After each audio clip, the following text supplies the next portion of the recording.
السلام علیکم ورحمۃ اللہ وبرکاتہ نحمده ونصلی علی رسولہ الکریم اما بعد۔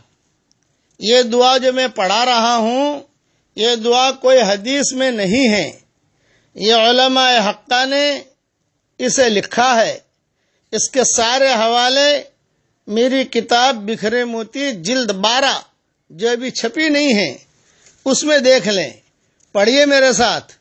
بسم اللہ بسم اللہ ما شاء اللہ لا یسوق الخیر الا اللہ۔ بسم اللہ ما شاء اللہ لا یصرف السوء الا اللہ۔ بسم اللہ ما شاء اللہ ما کان من نعمت فمن اللہ۔ بسم اللہ ما شاء اللہ لا حول ولا قوت الا باللہ۔ صبح شام 3 مرتبہ پڑھنا ہے۔ علماء نے لکھا ہے کہ اس کے بہت فائدے ہیں کہ جو اس کا اہتمام کرے اللہ تعالیٰ چوری سے، جلنے سے، نقصان سے، برائی سے، بری بیماری سے اللہ تعالیٰ اس کی حفاظت کرتا ہے۔ اور دوسرا کہ اس کے کاروبار میں اللہ تعالیٰ بہت برکت دیتا ہے۔ امیجز بنانے والے جب امیجز بنائیں تو اس میں 2 باتیں ضرور لکھ لیں۔ ایک بات یہ لکھیں کہ یہ دعا کسی حدیث میں نہیں ہے، علماء کا بتایا ہوا نسخہ ہے۔ اور دوسرا یہ ضرور لکھیں کہ صبح شام 3 مرتبہ پڑھنا ہے۔ اللہ تعالیٰ مسلمانوں کے لیے حلال مال و منال کے دروازے اللہ تعالیٰ کشادہ فرمائے، اور جو بھی بیمار ہو، جس لائن کی بیماری میں مبتلا ہو، اے اللہ تو ان سب کو شفائے کاملہ، عاجلہ، دائمہ، مستمرہ نصیب فرما، اور اپنے فضل و کرم سے ہماری یہ دعاؤں کو قبول فرما۔ یہ جو میں نے نسخہ بتایا ہے یہ کوئی حدیث میں نہیں ہے۔ حدیث کہہ کر ہرگز آگے نہ بڑھائیں، لیکن تجارب الصالحین یہ ہر زمانے میں پائے جاتے ہیں۔ اس کے لیے ایک قسم کا علماء کا تجربہ ہے، انہوں نے اپنی کتابوں میں لکھا ہے جو مجھے ملا ہے، اس لیے آپ کو یہ ہدیہ دے رہا ہوں۔ اللہ تعالیٰ ہم سب کی پریشانیوں کو دور فرمائے اور رزق حلال کے دروازے عافیت سے کشادہ فرمائے، آمین۔ والسلام علیکم ورحمۃ اللہ وبرکاتہ۔ وآخر دعوانا الحمدللہ رب العالمین۔ رزق میں برکت کا مجرب سلف صالحین کا نسخہ۔ اب جو ہے میں جو دعا پڑھا رہا ہوں وہ پڑھ لیجئے، پہلے اس کا قصہ سن لیجئے۔ کتابوں میں لکھا ہے کہ عرفات کے میدان میں ایک بڑھیا ایک عجیب قسم کی دعا مانگ رہی تھی۔ عرب علماء تھے، بڑے بڑے فقہاء تھے، اور وہ سن رہے تھے کہ بڑی لجاجت کے ساتھ یہ بڑھیا مانگ رہی ہے۔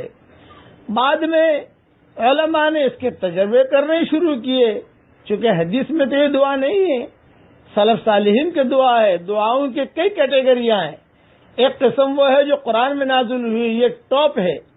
پھر ایک قسم وہ ہے جو حضور صلی اللہ علیہ وسلم نے بیان کی صحیح حدیثوں میں۔ ایک تیسری قسم وہ ہے جو صحابہ نے بیان کی، دعائیں مانگی۔ چوتھی قسم ہے جو تابعین نے مانگی۔ 5ویں قسم ہے جو سلف صالحین نے مانگی، سلف صالحات نے مانگی۔ اور ایک قسم وہ بھی ہے جو نبیوں نے مانگی، داؤد علیہ السلام نے مانگی۔ یہ بھی ٹاپ ہے نبیوں کی دعائیں جو قرآن میں آتی ہیں، جو کبھی کبھی میں پڑھا دیتا ہوں آپ کو۔ تو یہ دعا جو پڑھا رہا ہوں، عربی کے جملے بھی پڑھا رہا ہوں اور اردو اس کا ترجمہ بھی کر رہا ہوں۔ پڑھیے میرے ساتھ۔ اللہم ان کان رزقی فی السماء فاہبطہ۔ اے اللہ اگر میری روزی آسمانوں میں آپ نے لکھی ہے اسے اتاریے۔ یہ ایک دعا ہوئی۔ دوسری دعا نمبر 2، وَإِن كَانَ فی الارض فاظہرہ، اے اللہ اگر میری روزی آپ نے زمینوں میں رکھی ہے تو اس کو ظاہر کیجئے، اس کو نکالیے۔ نمبر 3، وَإِنْ كَانَ بَعِيدًا فَقَرِّبْهُ، اور اے اللہ اگر میری روزی دور ہے تو اس کو قریب کر دیجئے۔ نمبر 4، وَإِنْ كَانَ قَرِيبًا فَيَسِّرْهُ، اگر میری روزی قریب ہے تو اسے میرے لیے آسان کر دیجئے۔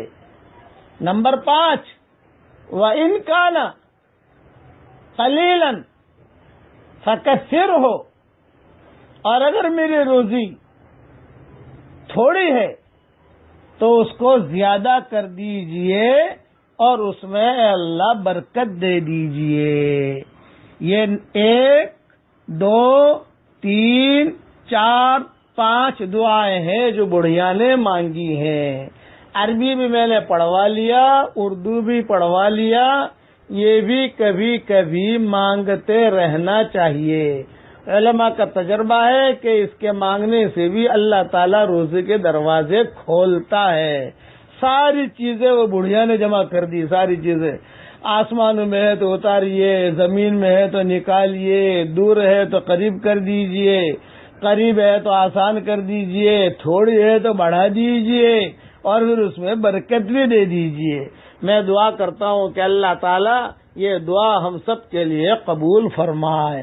اب پڑھ لیجئے میرے ساتھ، حسبنا اللہ ونعم الوکیل، حسبنا اللہ ونعم الوکیل۔ اللہ تعالیٰ یہ دعائیں ہم سب کے لیے قبول فرمائے۔